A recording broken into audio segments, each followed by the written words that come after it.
Translation मध्ये error आहे थोडा, वापरात पाहिजे, वापरतात झालंय. शहरी जमीन वापरात पुनर्संचयित केल्यास करण्याचे पर्यावरणीय परिणाम काय आहेत, उदाहरणांसह स्पष्ट करा.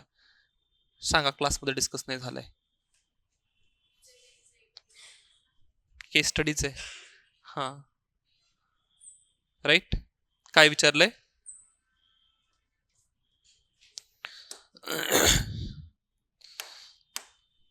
वॉटर बॉडीज जे आहे कोणत्याही शहरांमध्ये, आपण कधी चर्चा केली होती तुम्हाला सांगतो याची.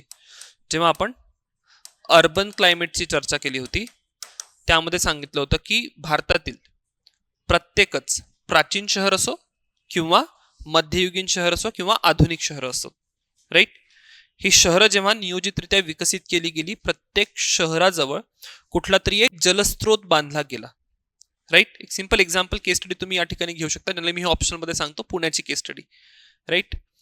पुण्यामध्ये कात्रचा तलाव आहे, बरोबर.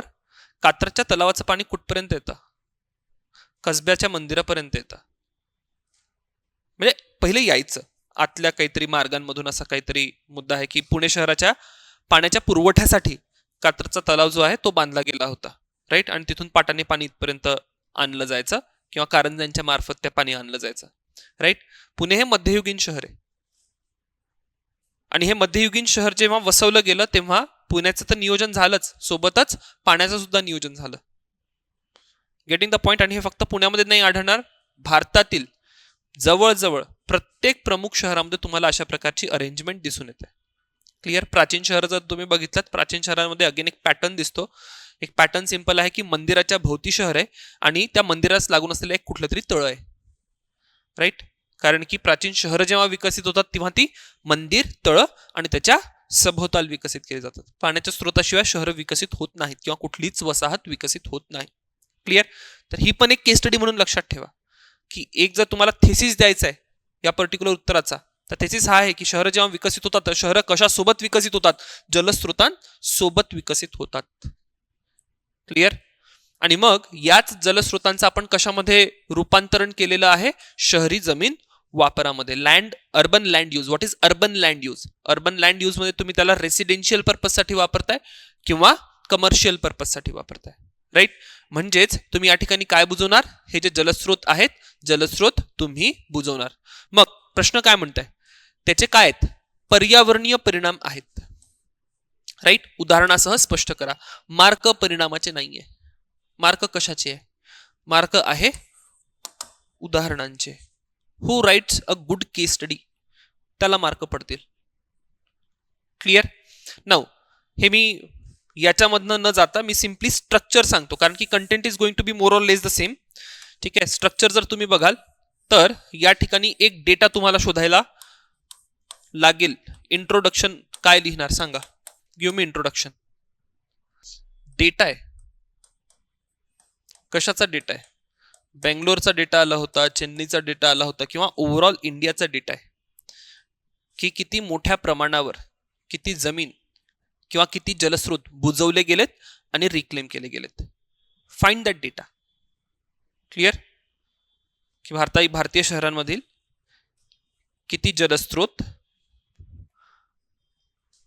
अर्बन लँड यूज मध्ये किंवा शहरी भूमी वापरामध्ये रूपांतरित केले गेलेत.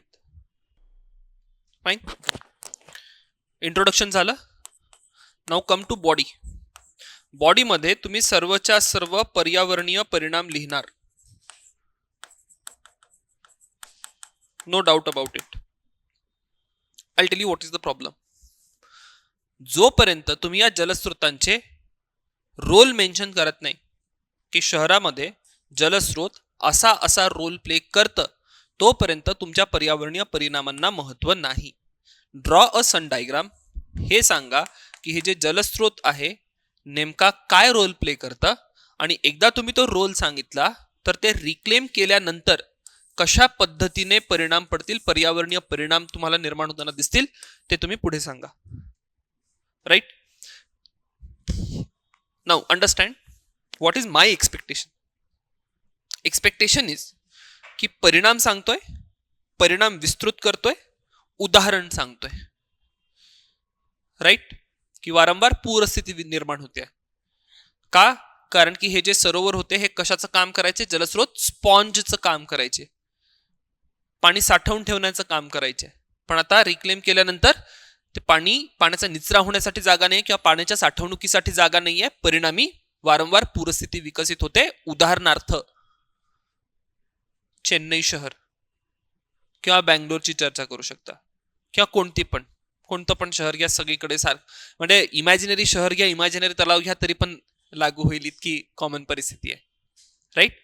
प्रत्येक परिणाम विस्तृत करा आणि उदाहरण द्या. तुम्हाला कदाचित एक रायटिंगचा फॉर्मॅट सांगितला असेल, DAE. ठीक आहे. D for dimension, A for argument and E for example.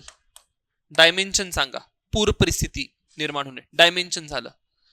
Right. Argument सांगा की नेमकं काय होतं, इलॅबोरेट करा. एक्झाम्पल द्या. क्लिअर. तर या ठिकाणी तुमचे जे पॉइंट्स असले पाहिजे, या फॉर्मॅटमध्ये पॉइंट असले पाहिजे. Dimension, argument, example. Next. Right. Case study.